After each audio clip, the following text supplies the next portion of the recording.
IPL 2025లో Vizag వేదికగా Delhi Capitals, Lucknow super giants మధ్య జరిగిన మ్యాచ్లో థ్రిల్లర్ సినిమాను తలపించింది. ఆఖరి వరకు ఉత్కంఠభరితంగా సాగిన ఈ మ్యాచ్లో ఢిల్లీ క్యాపిటల్స్ ఒక్క వికెట్ తేడాతో విజయాన్ని అందుకుంది. ఓటమి తప్పదనుకున్న చోట ఢిల్లీ క్యాపిటల్స్ ఆటగాడు అశుతోష్ శర్మ అద్భుతం చేశాడు. ఇంపాక్ట్ ప్లేయర్గా బరిలోకి దిగి అశుతోష్ తన వీరోచిత పోరాటంతో ఢిల్లీకి సంచలన విజయాన్ని అందించాడు.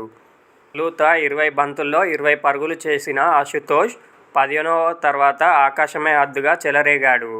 మరో ఎండులో ఉన్న విప్రాజ్ నిగమ్తో కలిసి స్కోర్ బోర్డును పరుగులు పెట్టించాడు. అయితే దూకుడుగా ఆడుతున్న విప్రాజ్ నిగమ్ వెంటనే మిచెల్ స్టార్క్ అవుట్ కావడంతో ఢిల్లీకి ఓటమి తప్పదని అంతా అనుకున్నారు. కానీ క్రీజులో ఉన్న అశుతోష్ మాత్రం తగ్గేదేలే అన్నట్లు బ్యాటింగ్ చేశాడు. వరుసగా బౌండరీలు బాదుతూ ప్రత్యర్థి బౌలర్లను ఒత్తిడిలోకి నెట్టాడు. తనదైన స్టైల్లో బ్యాటింగ్ చేసిన అశుతోష్ ఆఖరి ఓవర్లో 6 కొట్టి మ్యాచ్ను ఫినిష్ చేశాడు. అశుతోష్ తన ఎదుర్కొన్న ఆఖరి 11 బంతుల్లో ఏకంగా 44 పరుగులు చేయడం విశేషం.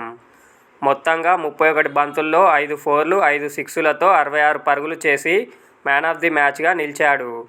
అతడి విధ్వంసం ఫలితంగా ఢిల్లీ 210 పరుగుల భారీ లక్ష్యాన్ని 9 వికెట్లు కోల్పోయి 19.3 ఓవర్లలో అందుకుంది.